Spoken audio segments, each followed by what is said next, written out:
Napakatarik at landslide pa ang dadaanan. Ayan. So home service tayo mga sir. Pero bago magalit, yung iba nagpapaservice, hayaan nyo munang ipaliwanag ko. So, yung sinusundan natin sa sakyan mga sir, yan yung seservisan natin. Yung may-ari nung seservisan natin, nandun sa kanila yung sasakyan. At itong seservisan natin mga sir ay halos isang buwan nang nakikiusap na maservisan. Dahil hindi raw magamit yung kanilang sasakyan. So, bukod dun sa kanyang pakikiusap sa pagtawag at pagme-message sa ating page o pagtawag sa telepono, yung driver, 2 araw nang pagigising ko ng umaga ay nando sa garahe at naghihintay na makausap ako dahil pinapapunta nga raw siya nung may-ari ng personal na at ipinapaabot yung pakikiusap. So hindi naman tayo ganun napaka-importanteng tao mga sir. Hindi tayo nagpapa-importante mga sir. Nagkakataon lang talaga napakarami nating inaasikaso bukod dun sa ating trabaho sa grahe. At tayo ay may page pa rin na inaasikaso. So ayun, nagbabaka sakali tayo na makarating dun sa gusto nating puntahan. At ayun, eto na nga, nakarating na tayo. Eto yung Hyundai Tucson mga sir. Nung pinaltan ho natin ng camshaft sensor, okay na? Okay naman tagal kong ginamit na, walang ka problema. Sabi sa yung center, kasi na kaya yun, yung compressor ng aircon, hindi pala naman. Kung natatandaan nyo mga sir, ito yung Hyundai Tucson na na-upload ko dati na marami nang napagpagawan, marami nang ginastos hanggang nakarating pa sila ng Hyundai Center. At ayun, hindi naman nawala yung sakit ng ulo ni sir. So, eto, chinecheck natin mga sir. Ang problema daw nito ngayon ay giniginaw. So kung napansin nyo mga sir, pagbunod natin nung socket ng ignition number 2, hindi siya nag-react. So maaaring spark plug, ignition coil, or yung injector yung problema. So i-check natin yan mga sir. At dahil nga nasa cylinder number 2 yung problema, so unahin natin i-check mga sir yung kanyang spark plug or yung kanyang ignition coil. Ang diskarte mga sir, pagpapalitin muna natin yung ignition coil number 2 at number 3. Pag lumipat yung pamamalya mga sir, ibig sabihin ang problema ay yung ignition coil. Dahil nung binunot natin yung coil pack yung socket ng coil pack ng number 2, wala siyang reaction. So pagpapalitin natin ito. Pag lumipat sa number 3 mga sir, coil pack yung papalitan natin.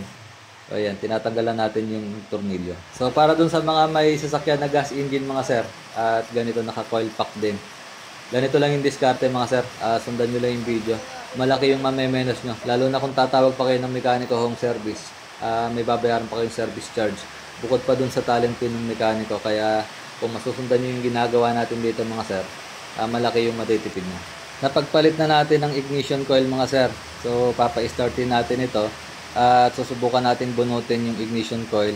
Titingnan natin kung lumipat yung reaction dun sa cylinder number 2. Yung reaction ng cylinder number 2. Ayan. Ito yung number 2. Ito yung number 3. So dun sa number 3 mga sir, wala pa rin siyang reaction. So ibig sabihin mga sir, yung coil pack yung problema. At ayun, binunot natin number 2, nag-react ulit. Number 3, wala ulit. So ayun, confirm na ito mga sir. Magpapalit lang tayo ng ignition coil or yung coil pack at magiging okay na ito. Mawawala na yung inig, mawawala na yung ginaw nito mga sir. So fast forward tayo mga sir. Ito na yung pinabili natin pyesa. Salamat kay Derek Auto Supply. Dito tayo kumukuha ng pyesa at mabilis siyang magpa-deliver. So ikakabit na natin ito mga sir. Charge mo sa kanya ha. So ganito lang naman magpalit mga sir ng ignition coil dun sa mga naka-coil pack or yung tag-iisa ng ignition coil sa bawat cylinder. So tanggalin lang yung mga tornilyo 10mm, tag-iisang tornilyo lang naman yan. Tanggalin yung mga socket at pwede nang bunutin yan mga sir. So ganyan lang.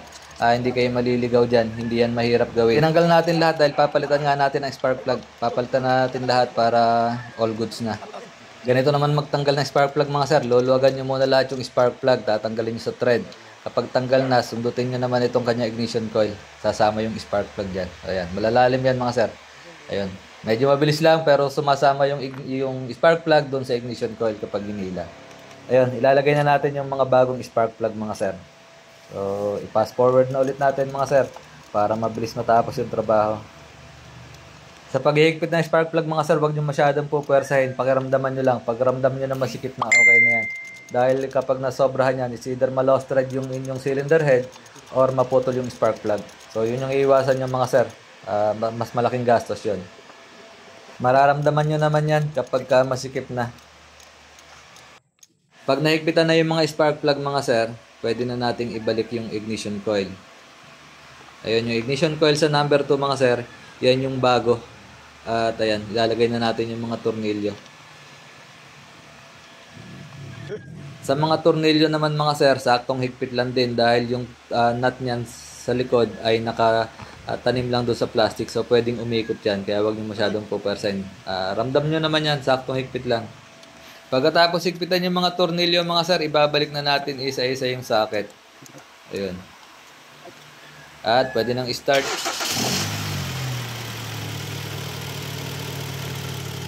Wala na. Ayos na. Wala na uga. Matining na. Ha? Ayos na. Ganun rin ang andar kanina eh. Yan. Oo nga. Ganyan nga kanina. Ayos! Yung na mo din niya yung isa. Nagumipit ko na yan bukas para maulat. Mag-exercise na yan. Ayun, excited na yung may-ari. Ito na raw yung gagamitin niya at pinapalagay na sa bukana ng grahe. So tapos na yung trabaho natin mga sir. Makakabalik na tayo sa grahe. Tuloy ang schedule.